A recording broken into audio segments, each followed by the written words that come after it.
ಗಂಭೀರ ಸ್ವರೂಪ ಪಡೆದುಕೊಂಡ ರಾಜಾತಿಥ್ಯ ಪ್ರಕರಣ. ಎನ್ಐಎಗೆ ದೂರು ನೀಡಿದ ಹಿಂದೂ ಮುಖಂಡ ತೇಜಸ್ ಗೌಡ. ಅಮಿತ್ ಶಾ ಎನ್ಐಎ ಹಾಗೂ ಕಾರಾಗೃಹ ಡಿಜಿಗೆ ದೂರನ್ನ ಸಲ್ಲಿಕೆ ಮಾಡಿದ್ದಾರೆ.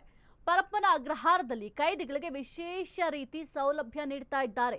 ಐಸಿಸ್ ಉಗ್ರನಿಗೂ ಕೂಡ ಮೊಬೈಲ್ ನೀಡಿರುವ ಜೈಲು ಸಿಬ್ಬಂದಿ ಅಂತ ಆರೋಪ ಮಾಡಿದ್ದಾರೆ. ಇನ್ನು ದೇಶದ ಭದ್ರತಾ ದೃಷ್ಟಿಯಿಂದ ಇದೊಂದು ಗಂಭೀರ ಕೇಸ್. ಈ ಹಿನ್ನೆಲೆ ಗಂಭೀರವಾಗಿ ಪರಿಗಣನೆಗೆ ತೆಗೆದುಕೊಳ್ಳಬೇಕು.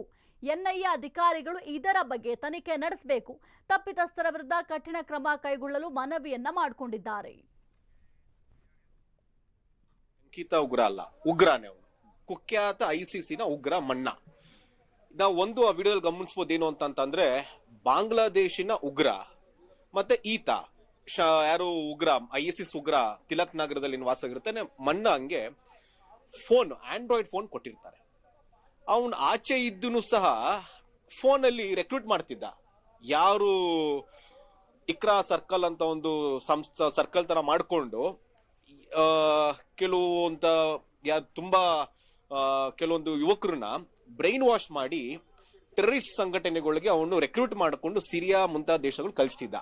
ಅವನನ್ನ ಬಂಧನ ಮಾಡಿ ಎನ್ಐಎ ಅಧಿಕಾರಿಗಳು ಇವತ್ತು 2 years ಅಂದ್ರೆ ಬೆಂಗಳೂರು ಜೈಲಲ್ಲಿ ಅವನ್ನ ಬಂಧನ ಮಾಡಿ ಇಡ್ತಾರೆ. ಅಂತವನಿಗೆ ನೀವು ಯಾವ ಫೆಸಿಲಿಟಿ ಕೊಡಬೇಕು?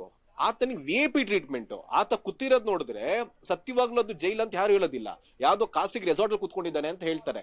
ಇದೆಲ್ಲದಕ್ಕಿಂತ ಹೆಚ್ಚಾಗಿ ಒಬ್ಬ ಉಗ್ರನ ಕೈಯಲ್ಲಿ ನೀವು ಮೊಬೈಲ್ ಕೊಡ್ತೀರಾ ಅಂತಂದ್ರೆ ಆ ಲಜ್ಜೆಗೆಟ್ಟ ಜೈಲರು ಮತ್ತೆ ಅಧಿಕಾರಿ ಏನ್ ಕೆಲಸ ಮಾಡ್ತಿದ್ದಾರೆ ಅಂದ್ರೆ, ನಿಮ್ಗೆ ದೇಶದ ಹಿತಕ್ಕಿಂತ ನಿಮ್ಮ ಸ್ವಾರ್ಥ ಮತ್ತೆ ನಿಮ್ಮ ಭ್ರಷ್ಟಾಚಾರ ಮುಖ್ಯ ಆಯ್ತಾ? ನಿಮ್ಮ ಸ್ವಾರ್ಥ ಎಷ್ಟು? ನಿಮ್ ಕಾಸು ಕೊಟ್ರಿ ಏನ್ ಬೇಕಾದ್ರೂ ಮಾಡ್ತೀರಾ ನೀವು?